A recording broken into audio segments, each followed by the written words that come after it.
Vodilne Domžale, ki še nimajo prejetega gola, so tokrat doma pričakale ekipo Krke.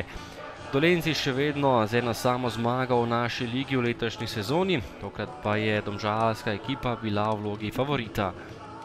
Začetek tekme je bil dokaj izenačen, prva prava akcija pa v 6. minuti, ko je poskušal za Domžalčane Morel, to je bil strel daleč, ampak nekaj težav je imel Obradović, žogo je na koncu vendarle zadržal v svojem naročju. Tekla je 27. minuta, žoga pred vrata in priložnost za nogometaše Krke. Poskušal je tokrat Šaban, zatresel pa le zunanji del mreže. Nato pa tale situacija, ki je prinesla prekršek za domače in rdeči karton za Rašiča, ki je storil prekršek nad Vancašom in bil direktno izključen. Igralca več je več kot uro tekme imela domača ekipa. Po prostem strelu prave priložnosti ni bilo, nato pa še ena prekinitev in streljal je Morel, ki je bil dobro razpoložen, ampak tokrat na pravem mestu brez težav Obradović. Drugi polčas in prva akcija za Domžalčane, vratnica Anefa, ki je vstopil v igro le nekaj sekund predtem, nato pa še enkrat predložek z leve podal je Živec, na pravem mestu pa je bil Anef in zadev za 1:0.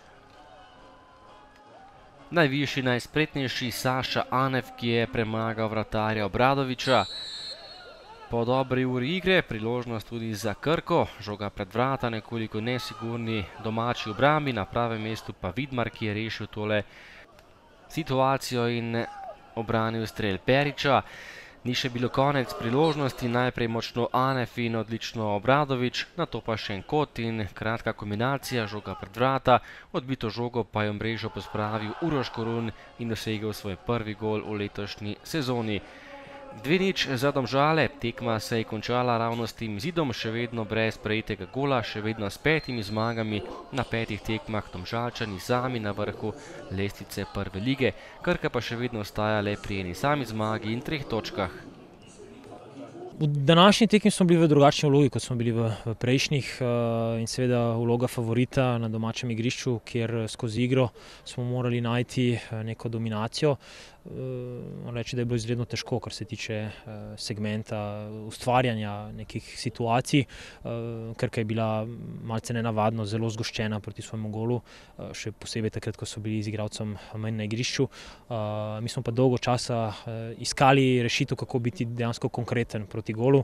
Na drugem polčasu smo skozi potrpežljivost in malce boljšo prisotnost v konici napada vendarle izkoristili eno izmed teh priložnosti in potem zelo inteligentno in zrelo nadaljevali v sami posesti žoge.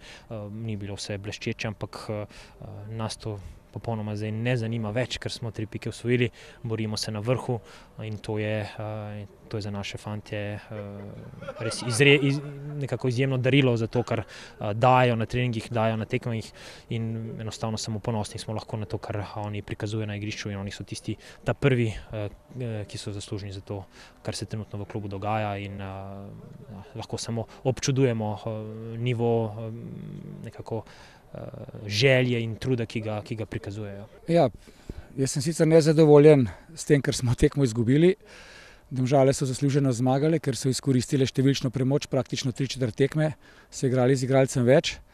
Kljub vsemu smo pa mi storili velik korak naprej, saj navkljub temu, da smo večino tekme igrali brez igralca, nismo Domžalčanom dovolili kakšnih izrazitih priložnosti.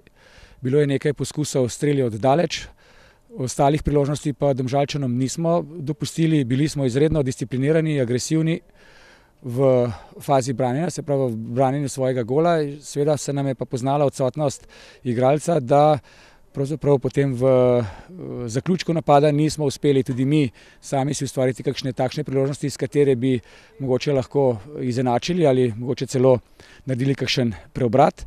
Kljub vsemu smo predvsem v zaključku po prejetem zadetku imeli kar nekaj pol priložnosti v situaciji 3:2 oziroma 2:1, ki pa žal niso ostale oziroma jih nismo izkoristili in Domžale še enkrat so zasluženo dobile to tekmo. Nam pa je ta tekma vzpodbuda, da edino ta način, ki smo ga danes prikazali, odločen, discipliniran, agresiven, pomeni, da bomo verjetno lahko v naslednjih tekmah računali tudi na kakšno zmago.